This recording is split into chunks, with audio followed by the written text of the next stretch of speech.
ছেড়ে দিয়েছেন ৫ লক্ষ টাকার চাকরি, ছিল স্টাবলিশড রাজকীয় জীবন। সে জীবন ছেড়ে তিনি বর্তমানে পথে নেমে এসেছেন। পথে ঘুরে ঘুরে এখন তিনি গরিব ভিখিরিদের চিকিৎসা করেন। বলছি পুনের ডাক্তার মশাই ডক্টর অভিজিৎ সোনাওয়ানের কথা। মানুষটির সাদা অ্যাপ্রনে লেখা কথাটি বলে দেয় এই মুহূর্তে তার জীবনের উদ্দেশ্য কি। অভিজিৎ অ্যাপ্রনে লিখেছেন ডক্টর ফর বেগার্স। পথে ঘাটে যত অসহায় ভিখিরি পড়ে থাকেন, হসপিটালে নিয়ে এত দূরের কথা, যাদের দিকে হয়তো কেউ ফিরেও তাকায় না, সেই মানুষদের জন্যই বিগত ৯টি বছর ধরে কাজ করে চলেছেন অভিজিৎ। আর এই মহান কর্মযজ্ঞে অভিজিতের চলা সারথি হয়ে আছেন তার সহধর্মিণী মনীষা সোনাওয়ান।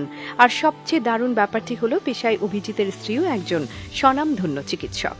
দুস্থ মানুষের জন্য কাজ করার লক্ষ্যে অভিজিৎ প্রথমে একটি ফাউন্ডেশন গড়ে তোলেন। ফাউন্ডেশনটির নাম দেন social health and medicine trust. Manisha তখন পুনেতে একটি ক্লিনিক পরিচালনা করতেন।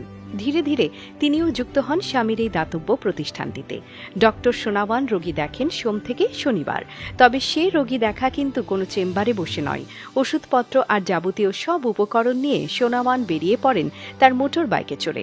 ঘুরে বেড়ান পুনের রাজপথে। ঘুরতে ঘুরতেই যেখানেই তিনি কোনো অসহায় ভিখারি দেখেন, সেখানেই যেন একটি ভ্রাম্যমাণ হসপিটালের মতো আবির্ভূত হন তিনি।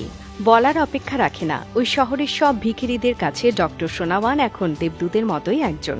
হবেনই বা না কেন, শুধুই কি মেডিকেল ট্রিটমেন্ট, অনেক মানুষের সোশ্যাল স্টেটাসকেও বদলে দিয়েছেন এই সোনাওয়ান। এই ডাক্তারের সহায়তায় ভিক্ষাবৃত্তি ছেড়ে দিয়েছেন ১৬৫ জন লোক।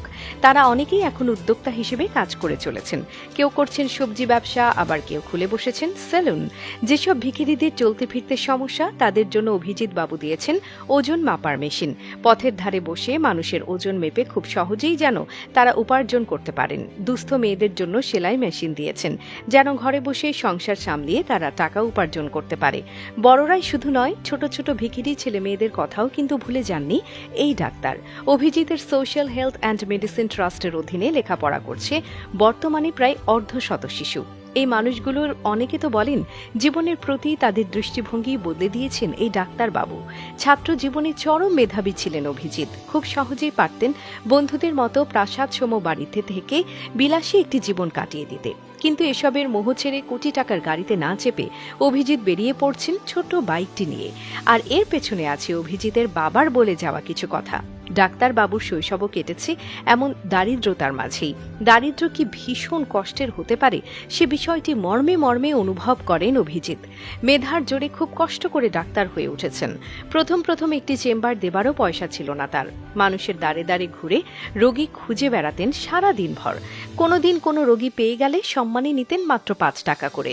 এভাবেই একসময় একটি এনজিওতে চাকরি পেয়ে যান তিনি। সেখানে বেতন পেতেন পুরো ৫ লক্ষ টাকা করে। তবু অভিজিৎ সে চাকরিতে থেকে যাননি, কেননা তার বাবা বলে গিয়েছিলেন, সবাই তো অনেক বড়লোক হয় টাকার পেছনে ছোটে, তুমি না হয় একজন মানুষ হয়ে মানুষের পাশে থেকো।